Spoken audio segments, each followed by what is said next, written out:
በስመ አብ ወወልድ ወመንፈስ ቅዱስ አሃዱ አምላክ አሜን። አምሉ ዓለም ትርከቡ ናይ እግዚአብሔር ቤተሰብ ናይ ደና ናይ ቅድስተ ቅዱሳን ድንግል ማርያምን ናይ ቅዱሳንን መፍቀርቲ በጎይታናን በመድኃኒትናን በኢየሱስ ክርስቶስ ፍጹም ሰላምታ ከመያለኹም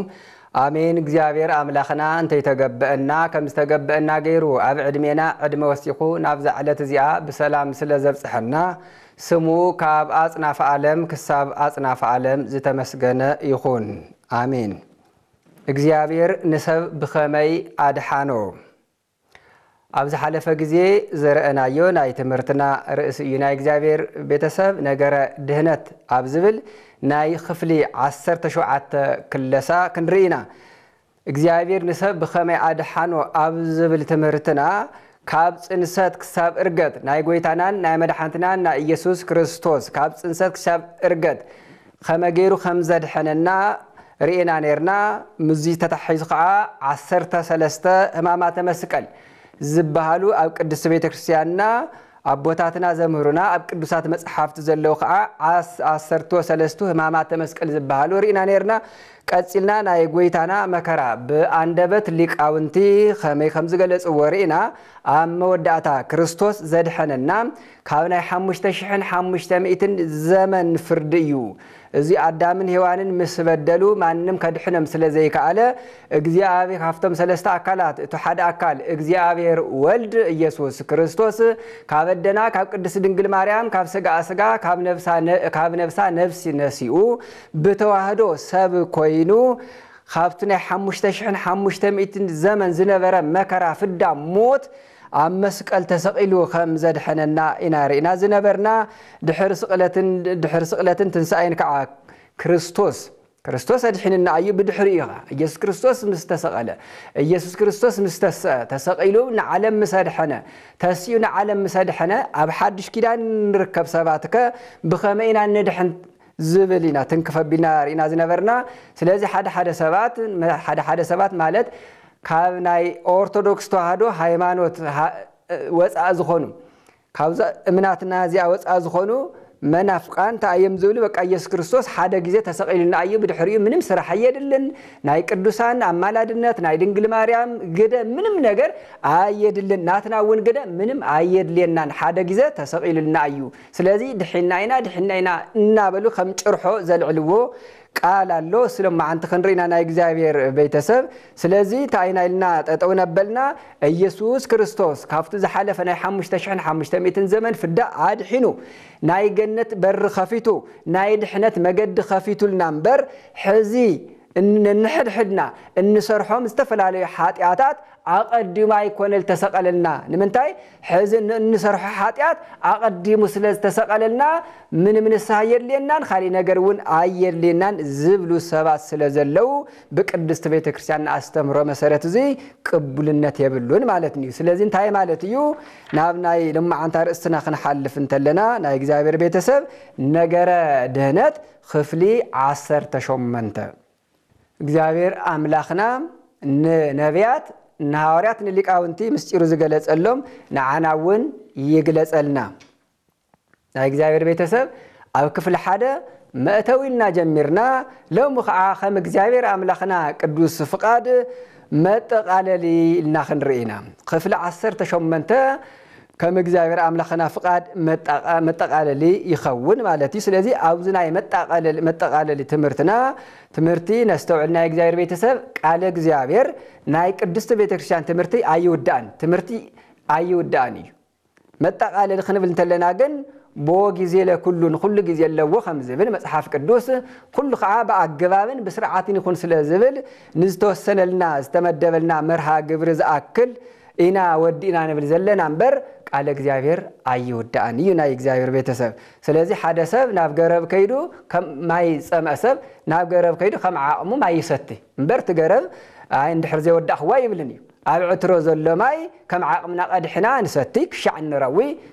كم عقمنا نبر عيب حدا جزاء وعترز اللماي انت يودع وايب بهلن سلازي كافتو بحر زخونه لعلم كانوا زخونه سفح زخونه نجرنا نجر دحنا تمرتقع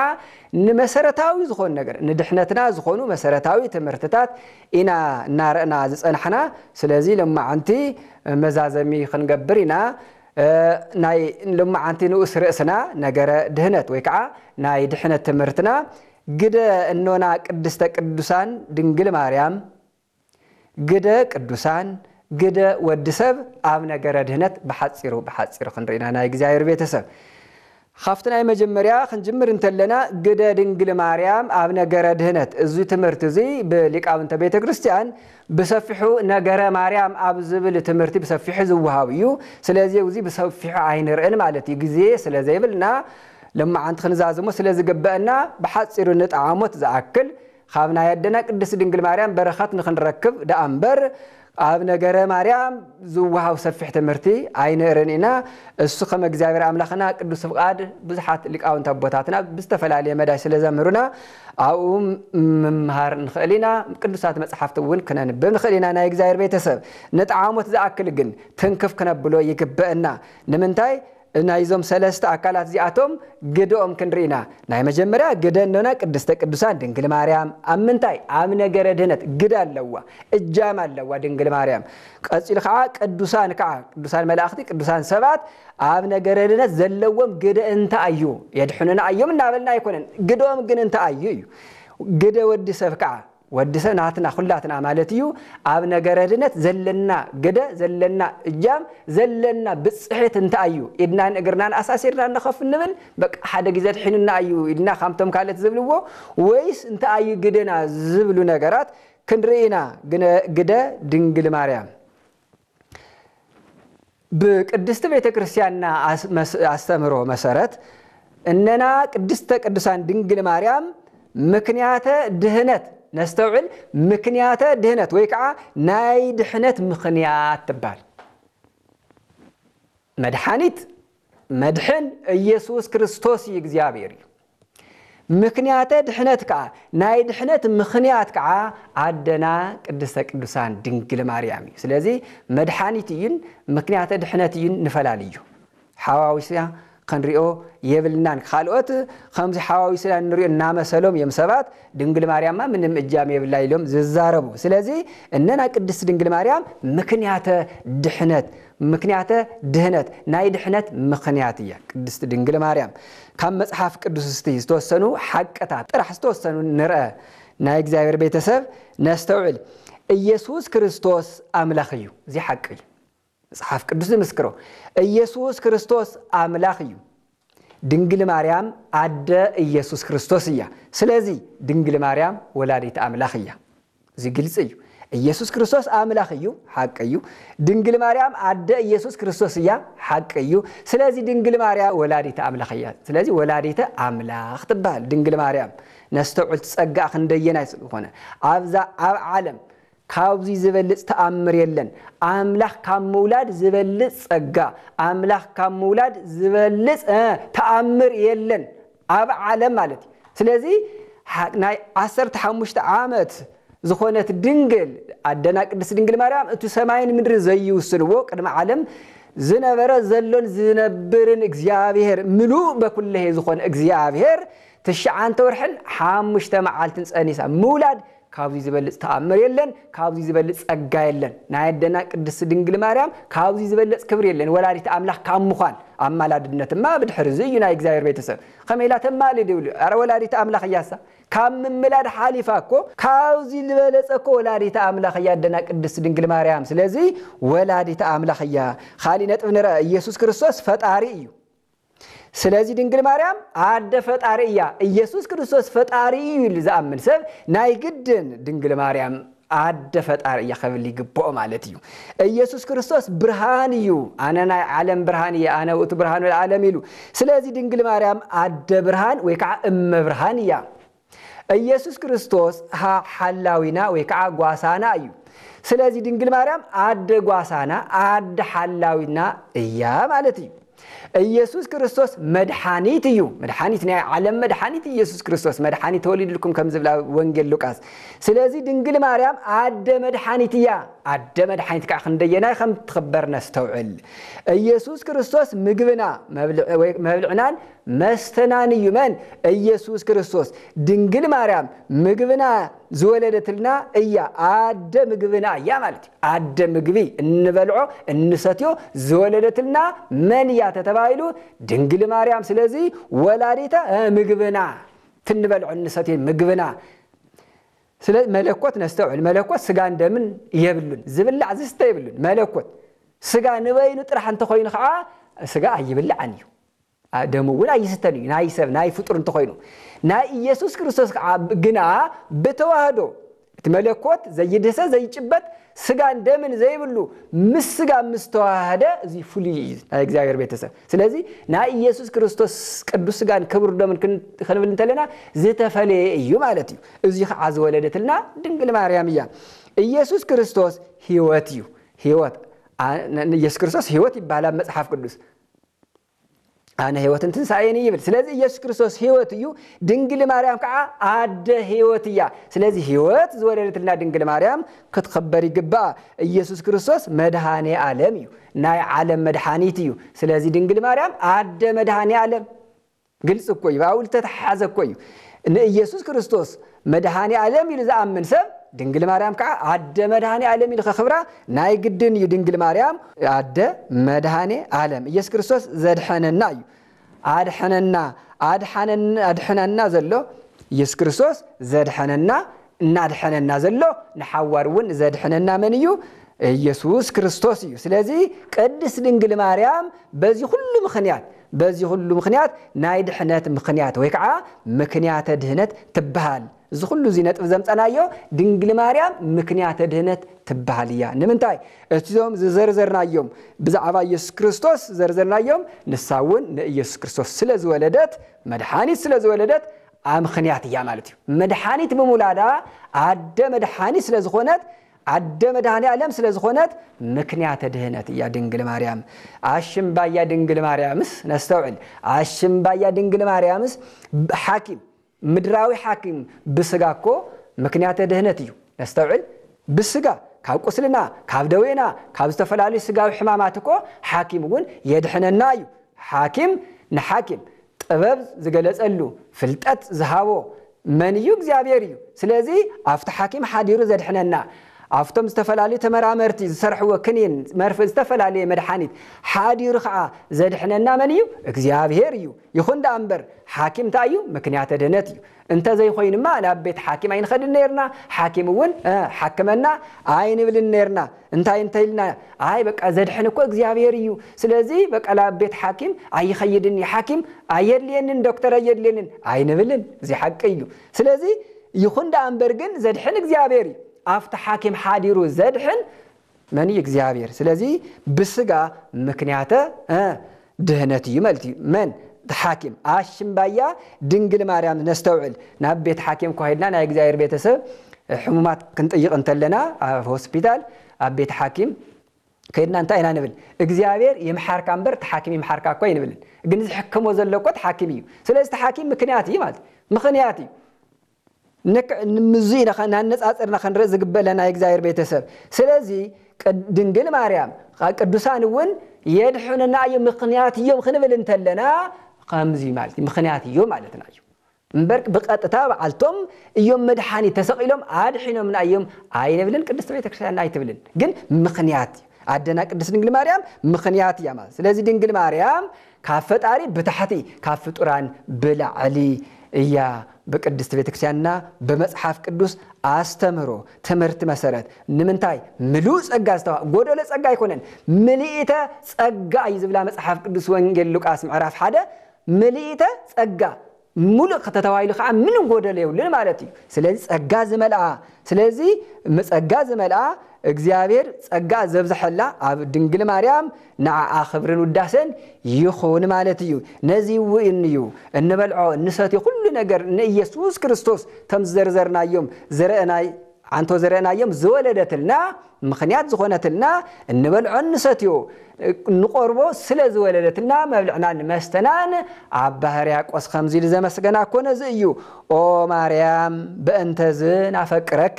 ونأبيكي اسم ولدك لنا مبلغ صدق زبامان وستي هيوت زبامان او مريم ما انت زي نفكركن العل نبلكن علنا ما انت يناي ما انت زي سلالودنا ما انت زي نفكركن العل نبلكن علنا اماناوي مبلغ حقنيا مبلغ مالتي اماناوي مبلغ صدقن አማናዊ መስተህይወትን ወሊድክልና ኢኽሞ ቅዳሴ ማርያም አባህሪያቆስ ቁጽሪት ሻንተ ካምንታይ ወሲዱ ተተባይሉ ካወንጌል ዮሐንስ ምዕራፍ 6 ቁጽሪ 55 ስጋይናይ በሐቅ ምግብ እዩ ደመይውን ናይ በሐቅ መስተ እዩ ምዝብለት ተሐይዙ አባህሪያቆስ ዘመስገና ስለዚህ ነዚህና ንሕናውን ድንግል ማርያም ምክንያት ድህነትያ እንብል ዘለና ንኢየሱስ ክርስቶስ ንመድኃኒት ስለዚህ ወለደትልና አይና እግዚአብሔር ቤተሰብ ስለዚህ ንጣዓሞት ዘአክል እንታይልና ንሕለፍ ድንግል ማርያም ግዳ አንተ አይተተባይሉ ምክንያተ ድህነት ናይ ድህነት ምክንያትያ ኻልአይ ግደ ቅዱሳን መላእክቲ ናይ ቅዱሳን መላእክቲ ግደ አብዝ ሐለፈ አብ ክፍሊ 14 ናአዳም መን የድሕኖ አብዝብል ርእሲ መላእክቲ ድዮም አብዝብል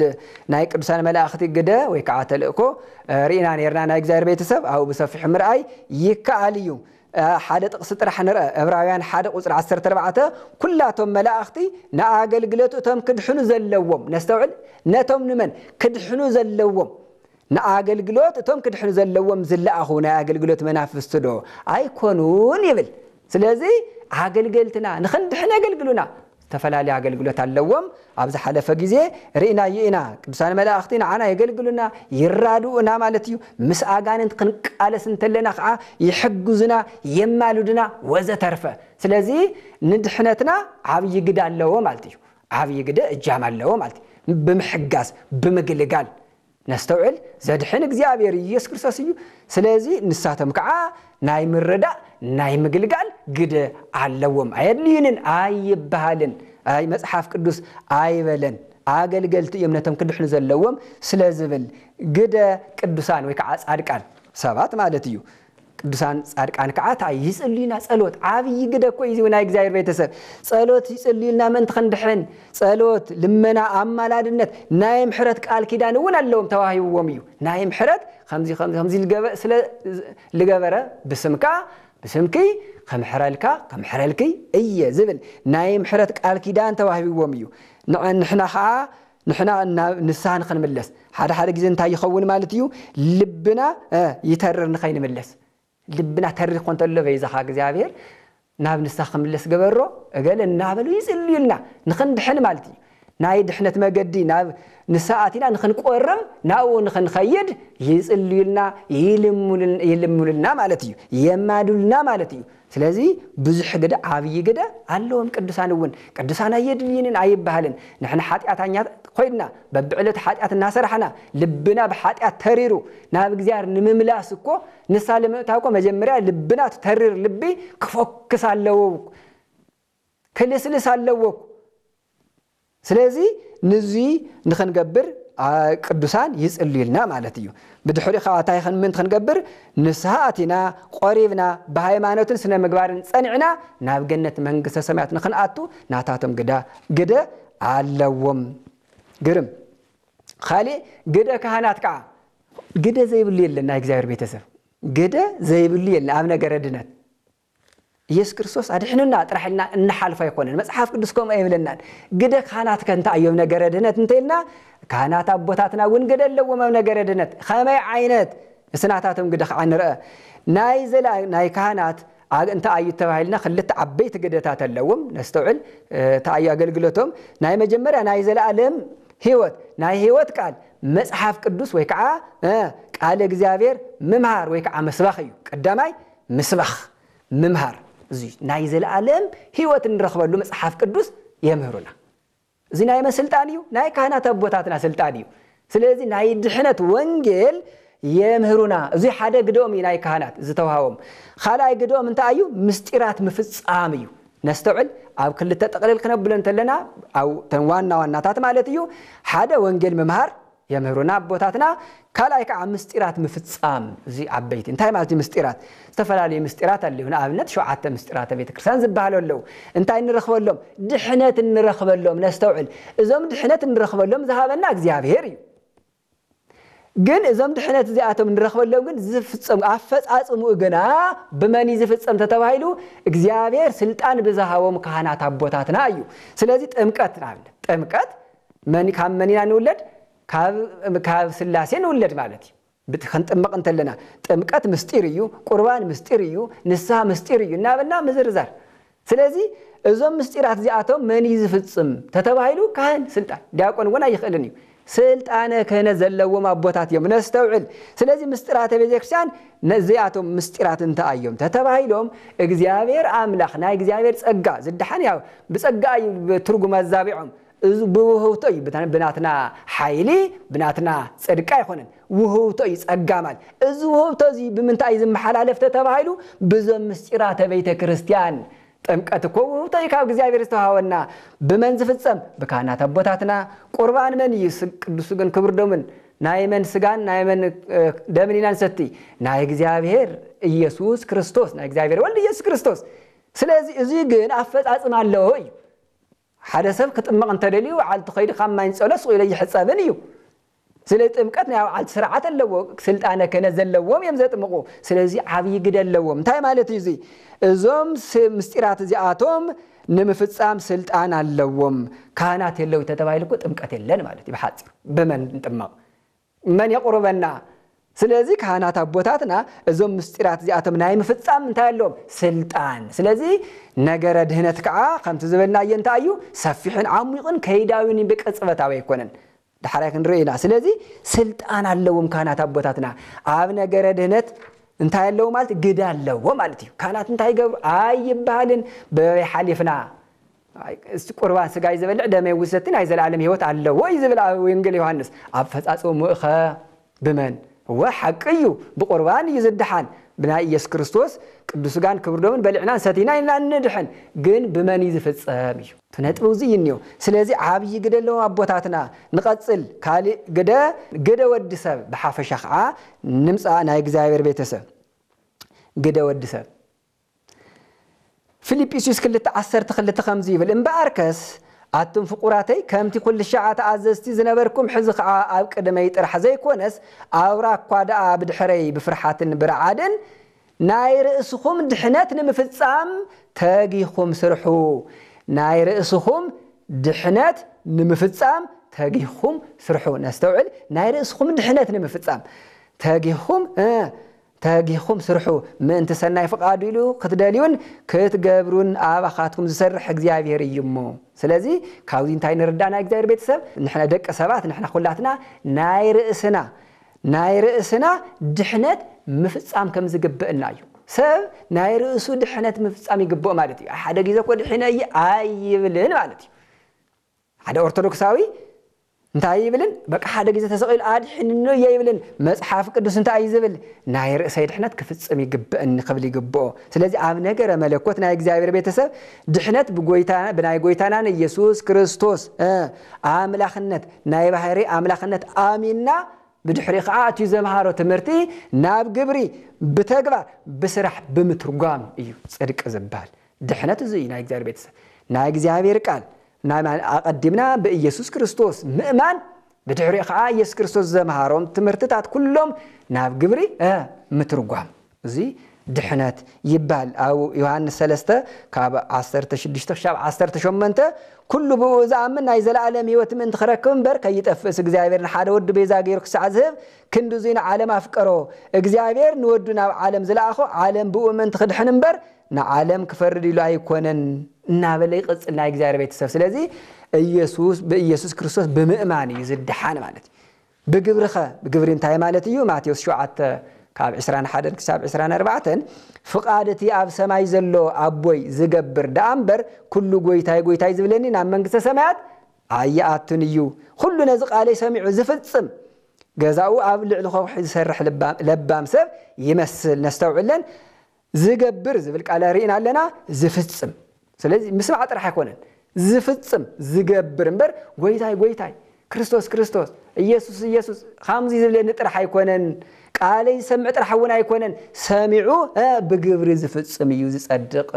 ዝድሕን ኢሉ ጎይታና መድኃኒትና ኢየሱስ ክርስቶስ አምሄሩና እዩ ናይ ርእስና ድሕነት ንምፍጻም እንታይ ነግበር ናይ ርእስኩም ድሕነት ፈጽሙ ኢልና ኣሎ መጽሐፍ ቅዱስ እስቲ ናይ ርእስና ድሕነት ንምፍጻም እንታይ ነግበር ናይ እግዚአብሔር ቤተሰብ ሕጽርና በልና ተወሰነ ነጥብታት ነርአ ናይ ርእስና ድሕነት ንምፍጻም እንታይ ነግበር ቀዳማይ ሃይማኖት ወይ ከዓ እምነት ዝናይ ግድ ናይ መጀመርታ ሃይማኖት ወይ ከዓ እምነት ከለውና ይግበአና ሃይማኖት ወይ ከዓ እምነት ማለት ነዚ ዓለም እዚ ሰራዒ መጋቢ ነዚ ዓለም እዚ ካብ ዘይምንባር ናብ ምንባር ዘምፀ ካብ ምንባርውን ናብ ዘይምንባር ዝሕልፍ ፈጣሪ ሓደ አምላኽ አሎ መጋቢ ሰራዒ ናይዚ ዓለም እዚኣ አምሓዳሪ ክንደይ አምላኽ ሓደ አምላኽ አሎ ኢልካ ምእማን ብናይ ስላሴ ሓድነትን ሰለስትነትን ምእማን ስላሴ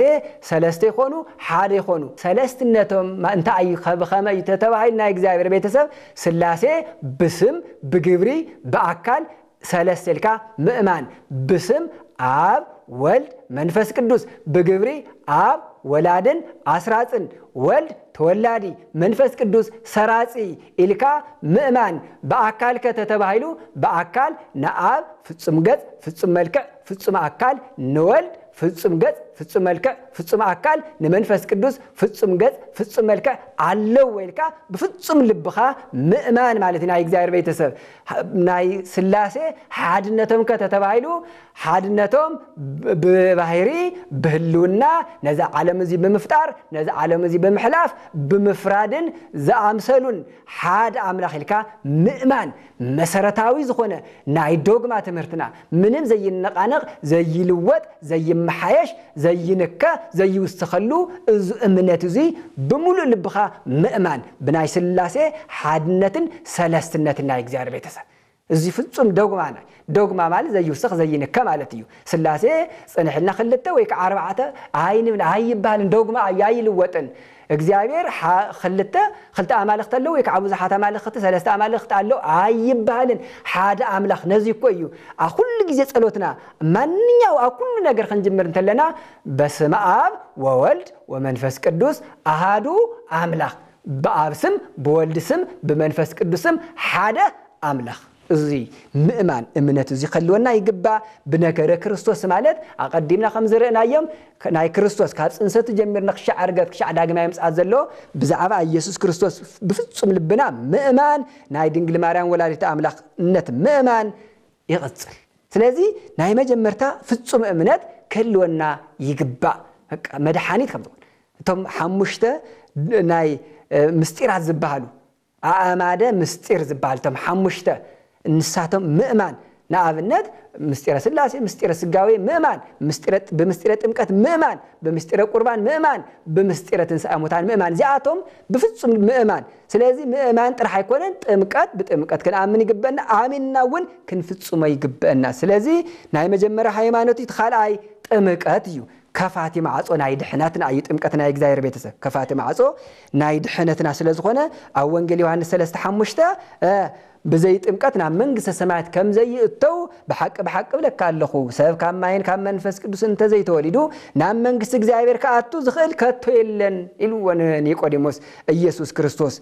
ድሕነት ከም ዝኾነ ከም ዝድሓን ብጥምቀት ማርቆስ 16:16 እቲ ዝኣመነን ዝተጠመቀን كدحن يو تزي آمنة جنا كخونني سلازي تمكت ناي قدني ناي جزائر بيتسب كلاي تمكت سال سايك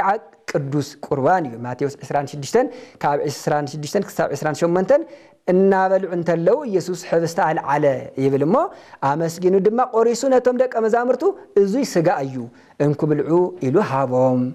كمون سوى على علو أمسكينو إزوي ما أنت بزحات نحد قد حاتيات زفستنا حدش كدان دمي يجمو خابزي كل خاتكم ستيلو حابو ميبل أبي هو أنش دشته كا 53 كسا 50 شعاتن كعب سفي حبز عبا قربان تصحيفو يركب سلازي سالساي ناتنا جدا أنت أي تتبايلو قدوس قربان مقرها مالتي رابعاي نسها مأتاوي نسها ناي قدني نمن تاي تتبايلو حاتيات زي سر حساب سلازيل حاتيات يبل لي زبل سب حساوي يقول بعلتنا نحسو لنا بعلتنا نتلنا يبل مصحف قدوس لذي كل حاتيات زي سر حساب يلنا قدما يوحنس معرف حدا كاو حموش تخشاب 10 بسفيحو تبراري يركبنا اغزاير بيتسب لذي رابعه انت اي قدنا نسها مأتاو مالتي حامشاي سناي جبري ويك عسرح مسرح ينستوعن حدا منسي نيس كريستوس طيقبو نير نايزل العالم هيوت كورسسي انتاي سناي جبري كغبري لزحاتتو ايس كريستوس ون سناي جبرتات تم تأزازات نخفصم كم زنجرو فصم نخون كعاز زلوا شيطو نخسعو نجيرو يبسفيحو امنتاي نرخبو ماتيوس 10 انت كاب 10 6 تكشاب 20 حدن نايزل العالم هيوت نخورس انتاي سناي جبري خجبر نزل الحطو استملس أيو نعناون زخود ملسي نايك زاير بيت سناي جبري كافتم سناي جبري تم التوستر انت أيام تويلس تم شدشتك على توينجل سدستك على توينجل زبالو سناي جبرتات أمي أبلعكم الناس أمي أستيكم النابلو استزرزرو ماتيوس 25 كاب 34 كساب 30 شدشتن زياتهم كلهم كم قاعه جات توينجل كعم ماتيوس 5 زلوا زياتهم كلهم انت أيام ناي سناي جبري مجلس تاتيوم ناي دحنة أكالي قاعد مرجعات ولا يكون تخيلنا نقول أي بالن على تمسات كمس أنت له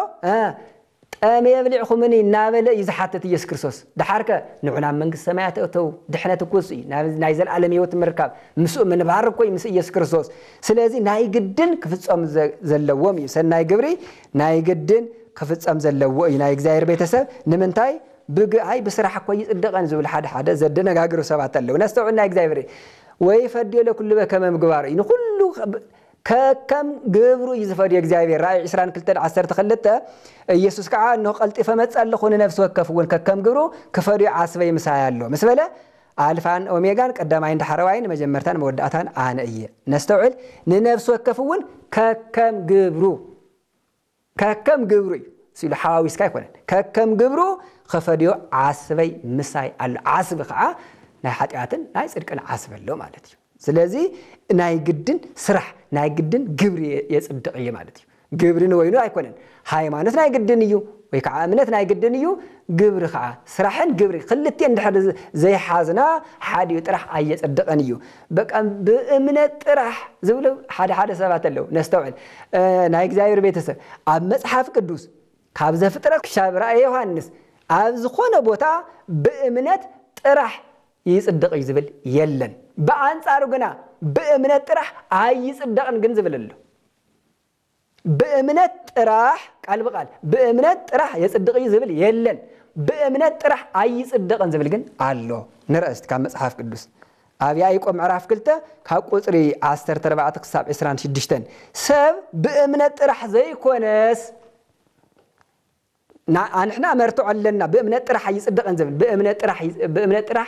يصدق أيو زبلوجن مرتعي ولا من بزي أجات أمنا يجزاير بيتسب بأمنة طرح زي كونس بتجبار كم يصدق له ترى اللخا نابلي قصد سلازي بأمنة طرح بمن تايدا بأمنة بجبرن بصراحة مالت صبوا صراحة مالتي منفساوي صبوا صراحة مالتي قلتي أنا خن حزق بأننا نايجزاير بيتسب خالي منفساوي تجادلو ناتنا جامينا نرزلنا ناود سب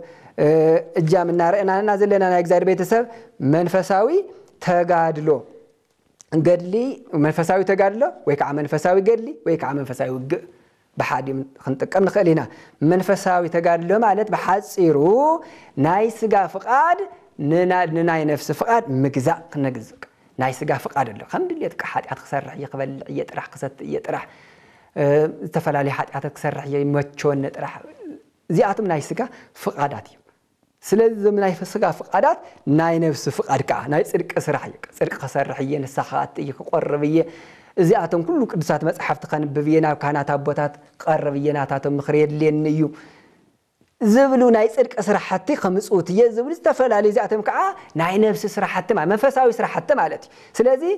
ንባዓልትና ገዚእና ተቆጻጽርና ስምዒትና ተቆጻጽርና ናይ ስጋ ፍቃድ ናይ ነፍሲ ፍቃድ ክነግዞ እንተለና መንፈሳዊ ተጋድሎ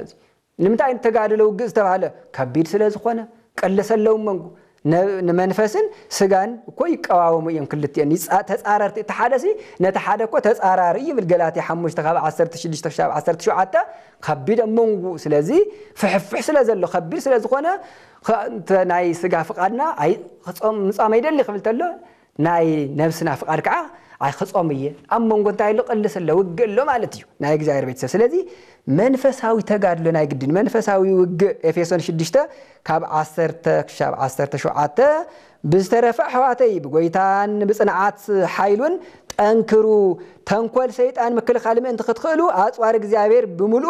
ልበሱ ምስበለ ውግና ምስ አሕልቁን ስልጣናትን ምስቶም ነዚ ዘመን ጸልማት ዘምሓዱር ገዛት ዓለምን ምስቶም አብ ሰማይ ዘለው ክፉአት መናፍስትን እዩ እምበር ምስጋን ደምን አይኮነን ስለዚህ በታخفእቲ መዓልቲ ምቋም እንት ክትኽሉ ሁሉ ስዒርኩም ድማ ደው ክትብሉ ሙሉ አጽዋር እግዚአብሔር አልዑል ይብለና ስለዚህ መንፈሳዊ ውግ የድሊ መንፈሳዊ ተጋድሎ የድሊ ገድል ማለት እዚ ናይ እግዚአብሔር ቤተሰብ ስለዚህ ኩሎም ሐዋርያት ብዙሕ ገድሊ ፈጽሞም እዮም ተም 12 ሐዋርያት ብዙሕ ስቃይ ረኺቦም እዩ አመወዳእታ ከዓ بزكا قدوس يوحنس ወንጌላዊ ኩሎም ብምንታይ እዮም ዝዓረፉ በሰማዕትነት ብዝተፈላለየ ሰማዕትነት ስቃይ እዮም ዝሓለፉ አይ በቃ ሓደ ግዜ ድሒነ እየ እንተ ዝብሉ ነይሮም እንታይ የድልዮም ነይሩ ገድሊ ንምንታይ በሓዊ ጥበስ ንምንታይ በሰይፍ ከዓ ይቁረጹ በሰይፍ ንምንታይ ይሕረዱ በኻራ ንምንታይ ይሕረዱ ኣብ ዝረሰን ሓጭን አልጋ ንምንታይ ይጥበሱ ንምንታይ ብዝተፈላለየ መንኮራኩሪ ይጉተቱ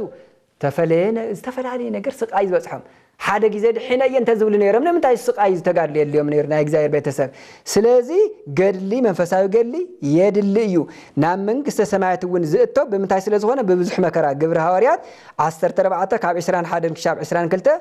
ጳውሎስን በርናባስን ኣብ ደርቤን እናሰበኹ ብዙሓት ደቀ መዛሙርት አፍረዩ ምስበለ ናብ ልስጥራንን ናብ ኢቆንዮንን ናብ አንጾኪያን ተመለሱ ቀጽል ዘሎ ናብ መንግስተ እግዚአብሔር ክንአቱ ዝግበአና በብዙሕ መከራ አዩና በሉነቶም ደቀ መዛሙርቲ አጸናንዕዎም ኣብ እምነቶም ጸኒዖም ክነብሩውን አተባብዕዎም ነስተውዕል እንታይ ይዘበሉ ናብ መንግስተ እግዚአብሔር ክንአቱ ዝግበአና ብምንታይ በብዙሕ መከራ እዩ እዚ ናይ ክርስትና ትምህርቲ እዚ ናይ እግዚአብሔር ቤተሰብ ቅዱስ ጳውሎስ እውን ሃይማኖቱ ከም ዝሓለወ ሰናይ ገድሊ ከም ዝተጋደለ ወዱ በመንፈስ ቅዱስ ንዝወለደ ወዱነ ጢሞቴዎስ በሰፊሑ አምሄርዎ ስለዚህ ሙዚ ተተሓዘ መንፈሳዊ ተጋድሎ ክንምንተለና ሙዚ እንታይ ያለ ዋናውና ዘይርስዑ ጾም የድል ማለት ጸሎት የድል ማለት ስግደት የድል ማለት ናይ እግዚአብሔር ቤት እዚአቶም ሰፊሕና ዓልቶም ዝኾነ መብራህሪ እዚአቶም ንጋደለሎም ካፍቶም ንጋደለሎም መሳርሕታት አጽዋራት እዚአቶም ማለት መጽሐፍ ቅዱስ ማለት ቃል እግዚአብሔር ማለት ስለዚህ ጾም ጸሎት ስግደት ምጽዋት ዘይፈላለዩ ናይ እግዚአብሔር ቤተሰብ ናይ መወዳእታ ናይ ድሕነት ትርጉም خطقلل كنبل انت لنا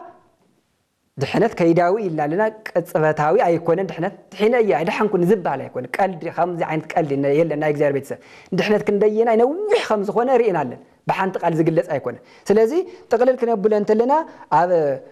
لك أنت بيتكران تي أو سيس يلهم ذهب وتمرتله نكريستوس ممثال مالتي زينا يدحنت ناي مودع نكريستوس ممثال كريستيان كيدو عاوي